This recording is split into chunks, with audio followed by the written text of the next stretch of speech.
at altitude. Yeah, I love that place. So going to miss it.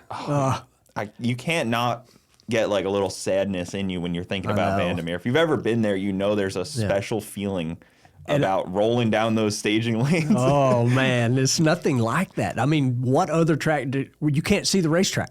You roll down the staging lanes, and they got scoreboards on the back of the tower. Mm-hmm. And I was so fortunate. I won the last race there. Yeah. You know, that was just huge. That ranks up there at the top for me. Yeah, that'll always be a special trophy right there, exactly. I'm sure. It's just, it was such a great place, and the Bandimeres did such a good job with it. But if you've never looked over the mountain at cars down there racing, it's just incredible. Such a different perspective. Like, you're watching an aerial view. Yes, from the grandstands.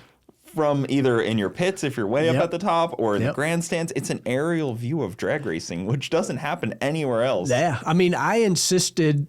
My sisters, I love my sisters. I've already brought them up on here already, but I insisted they come to that race. They had never been, and I'm like, it's the last one. Had no idea I was going to win it, obviously, but I insisted, you got to come and see this. I said, because there's no other, it's the most magical place ever to watch a drag race. Yeah. I mean, for sure. There's nowhere else where the rigs are parked above the grandstands. You know, it's incredible. I remember looking over the RV, big, RV windshield, 5 miles wide, it seems like, and you're looking down at drag racing is so cool. We got there and let the dog out the first time. She goes to run, and she looks back, and she's like, what's going on? She like starts panting. She's like, I think I'm dying. She was so confused. Oh yeah. I mean, you get on your scooter and it won't go nowhere. You know, you try to go up the hill at staging lanes and you might have to assist your scooter. You know? You're like, why is this altitude doing this to me? It's so funny. But it's a unique track. And then it seems like a lot of the big NHRA ones, unfortunately, are going the wayside, and these small tracks are just growing like crazy because we've lost Houston, Bandimere, Atlanta's now been gone for a little while, but like Memphis. I think Sonoma's already in worries, or one of the ones in California. Maybe not. Pomona? No, Pomona just signed a 10-year sponsorship deal with In-N-Out. Then Memphis, you're saying. Memphis is gone. And it's still sitting there, right? It's still. I was just there. Shouldn't have been, but I was just there. And then we lost one down used to be Moroso. West Palm. But a lot of those were NHRA big tracks. They weren't just like your little hole in the wall, 8th mile, no time type of stuff. Like those were big tracks. And it's sad. I mean, let's continue on the Bandimere path, you know. It's hard to be mad at the Bandimeres. They've ran that track as a family for 65 years. Think about that. I have no animosity towards Me neither. them. I'm happy at least that they got a big payout. Yep. I'm happy that they're comfortable in their lives for going generations after all that they gave to drag racing. Like I understand, and they were pushed out by the state. Yeah, like they 100%. So. Once they lost their parking, they were in trouble. And I hope they build a new one. I mean, I think they're going to, but unfortunately, no matter how nice they build it, it will never have the mystique of being cut out of the side of the mountain, because I don't think that's possible. I don't think the government's going to allow that to ever happen. I don't think they'll let you cut a mountain up for a drag strip anytime soon. Yeah. But even, as to see money get put into a track, Indy just tore down their tower, right? And they're rebuilding. They're going to be Well, there's a new one in Kansas, that Flying H, so concrete and all. I mean, it's going to be a nice facility. You hear the gloom and doomers, drag racing's dead, but in reality, it's not. It is kicking butt. Some of these big tracks, it's so costly to run them. I mean, I hear people down here in Florida all the time. The only thing that happens in Gainesville is the Gator Nationals. Yeah. Probably cost a lot of money to open that facility, and having local weekly test and tune probably makes no sense. Yeah. And at the end of the day, once that property becomes worth so much money, it's what happens, Well, it's weird too, almost not being at a big facility, but a small event feels almost weird. Yeah. Like at a test and tune when there's grandstands, you're like, this is like this is weird. Like Bradenton, you always feel like you're home, like something you're going with on, family, yeah. like because it's like it's a big track, but it's small feel to it that feels so different. Like even everybody at Gainesville for Sick Week, like track prep wasn't all that great. It's not their normal thing. Like test and tune style race like that isn't their normal deal. So it's a tricky track, which is weird. But then you go to South Georgia, and it's that, Raul just got into it. He's the new owner of it, and he's been doing an awesome job with that stuff. That, from what I've seen, I haven't been there since he's taken ownership, but it's a small-time family-run operation that feels like that, which is so cool. I love that in drag racing. Me too. How many drag racers have the personal cell phone number of the owner of the track? Exactly. Prime example, I'm driving down here. I send Victor a text. Hey, man, I'm pulling in early.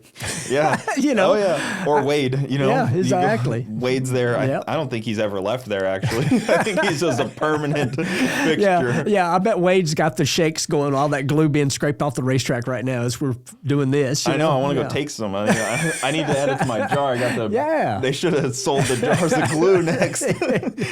But like there's something special about that. Victor always talks about like the vibe of the track. It is so important. And those big facilities, it's hard to do that. Yeah, it's corporate, so to speak, when they're that big like that. I mean, people ask, one of the questions I get all the time, where should I go to a race? And what's your favorite? That sort of thing. I have multiple answers for that.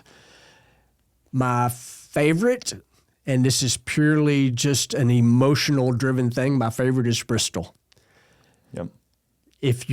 My next would be, if you want to go watch a race, is Bandimere, which obviously, that's gone. And the nicest, in my opinion, the nicest drag racing facility in the country is Charlotte.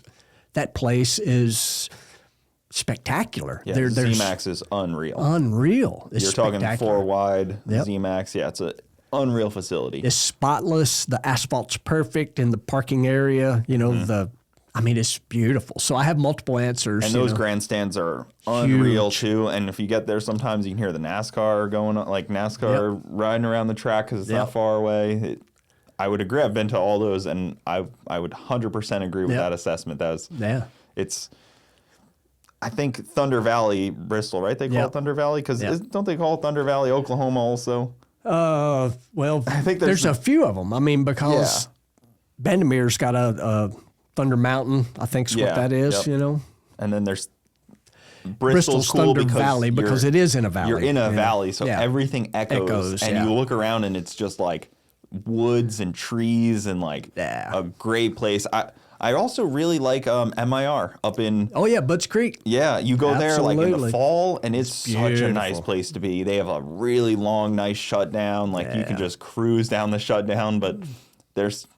You know what's funny?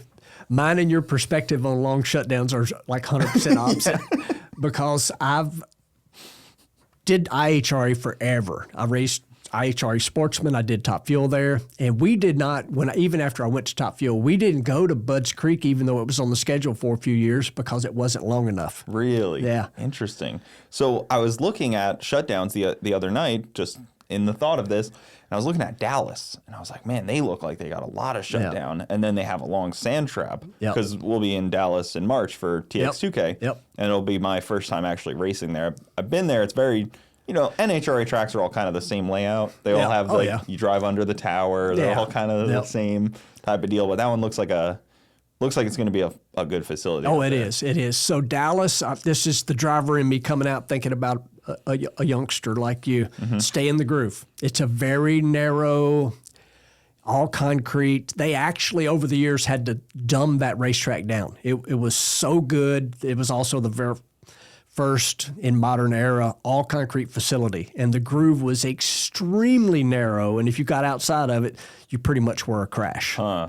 And many years after they run it, they shot peened the entire racing surface to kind of dumb it down so that people would widen the groove out. And it is actually 20, 30, I don't know how old it is. The place is over 30 years old. It's the same surface.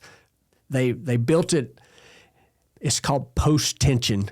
God, I'm getting way off track here, y'all. No, I love it. So It's post-tension concrete, so it's got cables in it. They can tighten and loosen to help keep the place level. No matter what the ground does underneath, the concrete's kind of suspended. So they spent that money early, and now it's worth it. And it's just, 30, 40 years old, whatever the place is.